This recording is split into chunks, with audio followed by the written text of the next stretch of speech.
بسم اللہ الرحمن الرحیم الحمد للہ رب العالمین والصلاة والسلام علی رسولہ الامین اما بعد۔ آج آپ کے سامنے حلال اور حرام کے تعلق سے چند باتیں عرض کرنا چاہتا ہوں۔ اسلام میں حلال اور حرام کے تعلق سے جو تمہیدی باتیں ہیں وہ یہ ہیں کہ بنیادی طور پر تمام اشیاء حلال ہیں، حرام وہی ہیں جن کو قرآن نے اور حدیث نے حرام قرار دیا ہو۔ دوسری بات، جتنی حرام چیزیں ہیں وہ سب کے سب نقصان دہ ہیں، ایمان کے لیے بھی اور صحت کے لیے بھی۔ تیسری بنیادی بات، جتنی بھی حرام کردہ چیزیں ہیں وہ سب کے لیے حرام ہیں۔ اور چوتھی بنیادی بات یہ ہے کہ حرام کو حرام نہ سمجھنا شرک کے قبیل میں سے ہے۔ اور پانچویں بنیادی بات یہ ہے کہ حرام تک پہنچانے والی چیزیں بھی حرام ہیں۔ اب ہم آتے ہیں حرام اشیاء کی طرف۔ حرام اشیاء میں سب سے پہلے کھانے پینے کی چیزیں آتی ہیں، جس کے تعلق سے اللہ سبحانہ و تعالی نے قرآن میں واضح طور پر فرمایا، حرمت علیکم المیتۃ والدم ولحم الخنزیر وما اہل بہ لغیر اللہ۔ اللہ سبحانہ و تعالی نے فرمایا کہ تم پر مردار، خون، سور اور وہ تمام جانور حرام ہیں جو غیر اللہ کے لیے ذبح کیے جائیں۔ ان تمام جانوروں پر اگر ہم غور کریں تو یہ سب کے سب صحت کے لیے بھی اور ایمان اور تقوی اور اخلاق کے لیے بھی نقصان دہ جانور ہیں۔ اسی وجہ سے اللہ سبحانہ و تعالی نے ان سب کو حرام قرار دیا ہے۔ اسی طرح جانوروں میں سور کے علاوہ اس قبیل کے جتنے بھی جانور ہیں، کتا، بلی، جنگلی جانور، وہ سب کے سب حرام ہیں۔ غیر اللہ کے نام پر ذبح کیے ہوئے جانور، جیسے ہمارے ملک نیپال، ہندوستان میں مندروں میں جو لوگ اپنے بتوں کے نام سے جانور ذبح کرتے ہیں، اس کا کھانا بھی حرام ہے۔ اسی طرح سے پینے کی چیزوں میں شراب حرام ہے، اور شراب کے قبیل کے جو اشیاء ہیں وہ بھی حرام ہیں۔ مثلا اپنے یہاں تمباکو، بیڑی، سگریٹ، زردہ، علماء کرام تک اس میں ملوث ہیں۔ یہ تمام چیزیں بھی حرام ہیں، کیونکہ اللہ کے رسول صلی اللہ علیہ وسلم نے فرمایا، کل مسکر حرام، کل مسکر خمر و کل خمر حرام۔ جتنے بھی نشہ آور چیزیں ہیں وہ سب کے سب خمر میں داخل ہیں، شراب میں داخل ہیں، اور شراب حرام ہے۔ اسی طرح سے اللہ کے رسول صلی اللہ علیہ وسلم نے فرمایا، ما اسکر قلیلہ فکثیرہ، ما اسکر کثیرہ فقلیلہ حرام۔ جس کی زیادہ مقدار انسان کو نشے میں مبتلا کر دے، اس کی تھوڑی مقدار بھی حرام ہے۔ اسی طرح سے سود ہے، بیاجی کاروبار ہے، یہ بھی حرام ہے، اس میں بھی بہت سارے لوگ ملوث ہیں۔ اسی طرح سے رشوت ہے، لوگوں سے رشوت لینا، رشوت پر کام کرنا یا رشوت دینا، دونوں حرام ہیں۔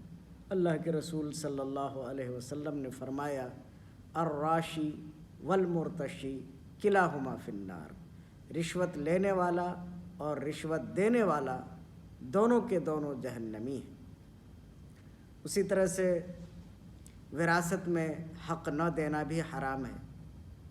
اپنے بھائیوں کی زمین ہڑپ لینا، ان کا گھر ہڑپ لینا، ناجائز طریقے سے قبضہ کر لینا، اپنی بیٹیوں کو حق نہ دینا، وراثت سے محروم رکھنا، یہ سب حرام ہے۔ اور اس کے تعلق سے قرآن میں سخت وعید آئی ہے کہ جو لوگ اللہ کے بتائے ہوئے قانون کو نافذ نہیں کرتے ہیں، وراثت میں حق نہیں دیتے ہیں، وہ لوگ ہمیشہ کے لیے جہنم میں جلیں گے۔ اور جو لوگ وراثت میں حق دیں گے، بیٹیوں کو بھی بیٹوں کو بھی، ان کے لیے جنت کی خوشخبری ہے۔ اسی طرح سے جہیز لینا دینا یہ بھی حرام ہے۔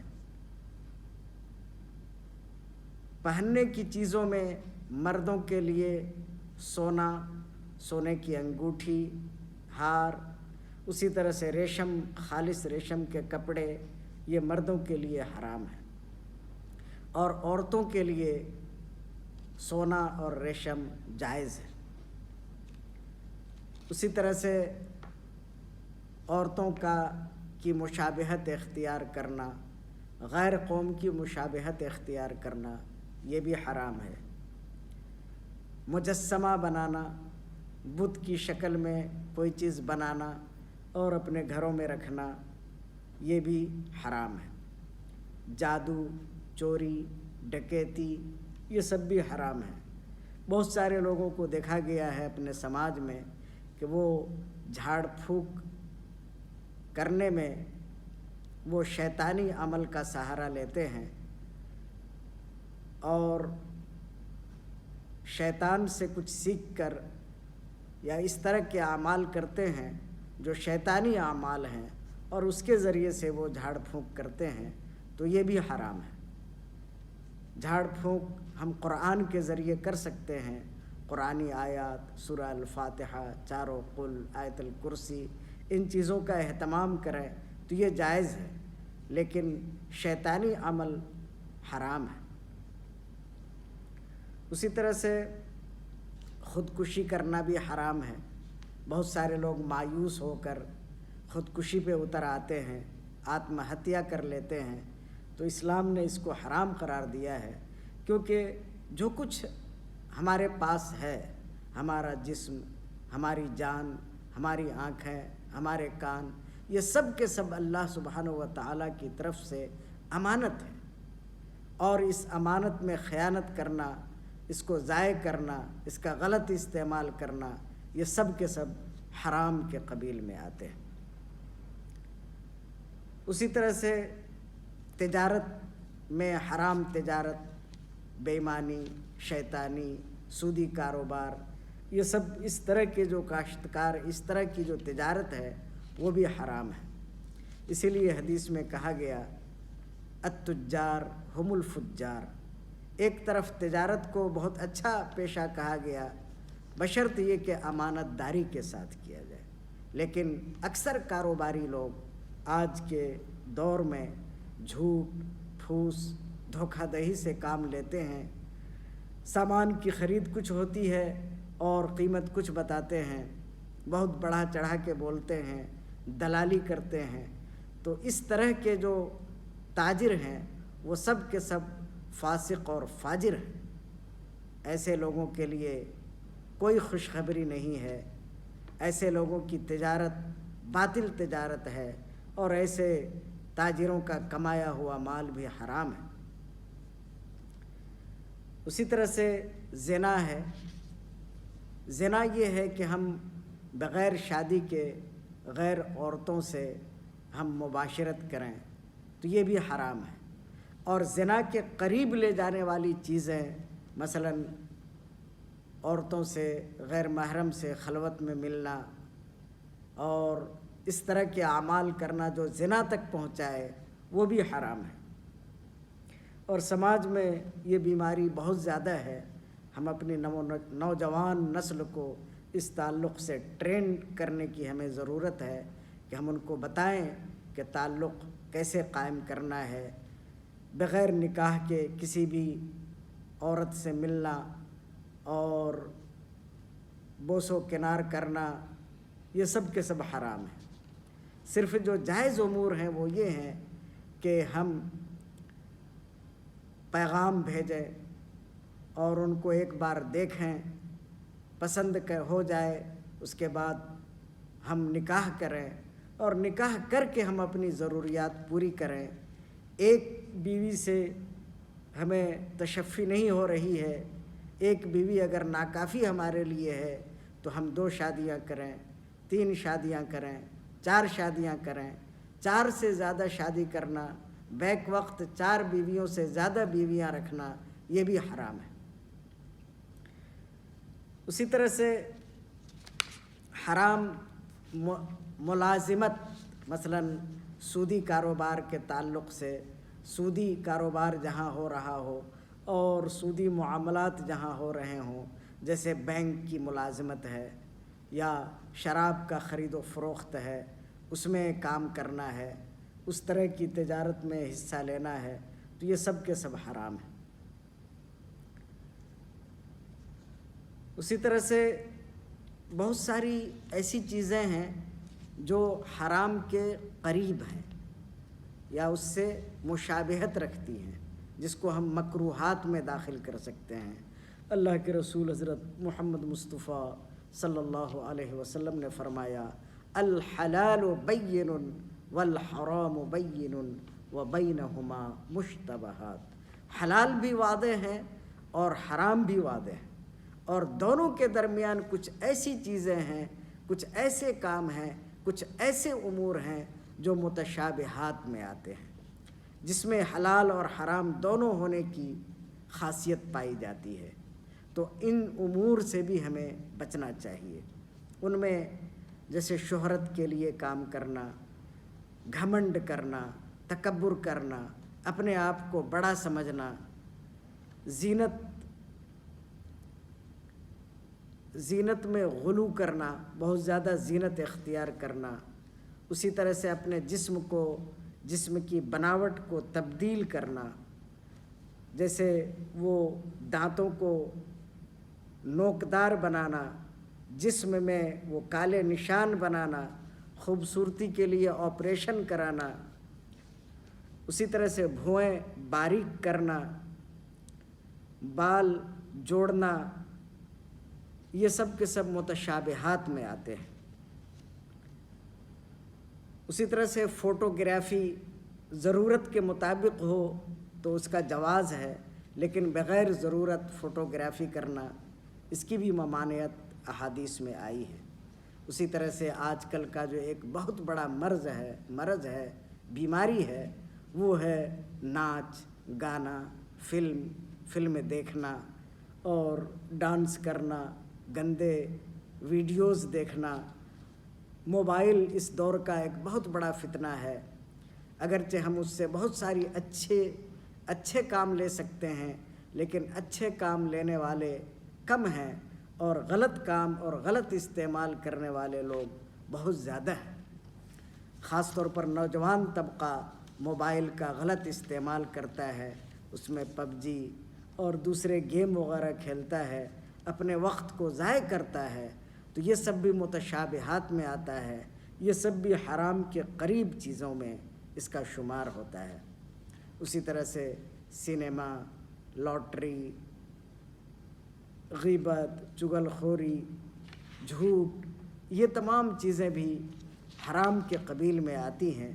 تو ہم اللہ سبحانہ و تعالیٰ سے دعا کریں کہ اللہ سبحانہ و تعالیٰ ہم سب کو حرام چیزوں سے بچنے کی توفیق نصیب فرمائے اور صرف حلال کام کرنے کی توفیق نصیب فرمائے، کیونکہ بحیثیت مسلمان حرام اور حلال کو جاننا بھی ضروری ہے اور اس پر عمل کرنا بھی ضروری ہے۔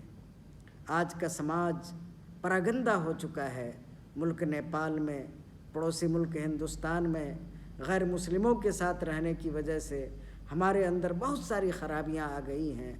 ہمارے نوجوان، ہماری بہنیں، ہماری مائیں زینت اختیار کرنے میں غلو کرتی ہیں، بے پردہ گھروں سے نکلتی ہیں اور اسی طرح سے موبائل کا غلط استعمال کرتی ہیں۔ تو ہم سب اپنے گھروں کو بھی سنبھالیں، اپنی ماؤں کو، بہنوں کو، بیٹیوں کو ہم ایسی تربیت دیں کہ وہ صحیح طریقے سے، اسلامی طریقے سے وہ زندگی گزاریں۔ خاص طور پر کالج یونیورسٹی میں پڑھنے والی بچیاں، ہماری بیٹیاں بے پردگی کا شکار ہوتی ہیں، مخلوط تعلیم کی وجہ سے ان کے اندر بگاڑ آنے کا بڑا ڈر رہتا ہے۔ تو ایسے گارجین حضرات خاص طور پر اپنے بچوں پہ، اپنی بچیوں پہ توجہ رکھیں، ان کی تربیت کرتے رہیں، ان کو دینی معلومات فراہم کرتے رہیں۔ اور حرام و حلال کا علم ہونا ایک تمام مسلمانوں پر فرض ہے۔ تمام مسلمانوں کے لیے ضروری ہے کہ وہ حلال کو بھی سیکھے، حرام کو بھی سیکھے، حرام چیزوں سے، حرام گوشت سے، حرام کھانوں سے، شراب سے، نشہ آور چیزوں سے اپنے آپ کو بچائے۔ خاص طور پر مالی بے ضابطگی، سودی کاروبار، رشوت نے ہمارے معاشرے کو تباہ و برباد کر دیا ہے۔ بہت سارے لوگ سودی کاروبار میں ملوث ہیں۔ میرے بھائیوں، یہ دنیا چند روزہ دنیا ہے۔ ہم اگر غریب ہو کر ہی مر جائیں اس میں کوئی مضائقہ اور کوئی حرج کی بات نہیں ہے، لیکن اگر ہم حرام کھا کر مرتے ہیں، حرام خوری کرتے ہیں، حرام تجارت کرتے ہیں، سودی کاروبار کرتے ہیں، وراثت میں حق نہیں دیتے ہیں، اپنے بچوں کی اصلاح نہیں کرتے ہیں، تو ہم اپنی آخرت کو تباہ و برباد کر دیں گے۔ تو ضرورت اس بات کی ہے کہ ہم اپنی آخرت کو سنوارنے کی کوشش کریں، ہم جنت کے لیے تمام اعمال کریں۔ جب ہم نیک عمل کریں گے، نماز کا اہتمام کریں گے، حرام چیزوں سے بچیں گے، حلال اختیار کریں گے، تو انشاءاللہ ہم اس دنیا میں بھی کامیاب ہوں گے، خیر و برکت کے مستحق ہوں گے، اور آخرت میں بھی اللہ سبحانہ و تعالی ہمیں جنت الفردوس میں داخل فرمائیں گے۔ تو اللہ سبحانہ و تعالی سے دعا ہے کہ اللہ سبحانہ و تعالی ہم سب کو حرام و حلال میں تمیز کرنے کی توفیق نصیب فرمائے، اور صرف حلال پر اکتفا کرنے کی توفیق نصیب فرمائے، متشابہات سے بھی بچنے کی توفیق نصیب فرمائے، حرام تک لے جانے والی اشیاء سے بھی، امور سے بھی ہم سب کی حفاظت فرمائے۔ وآخر دعوانا ان الحمد للہ رب العالمین۔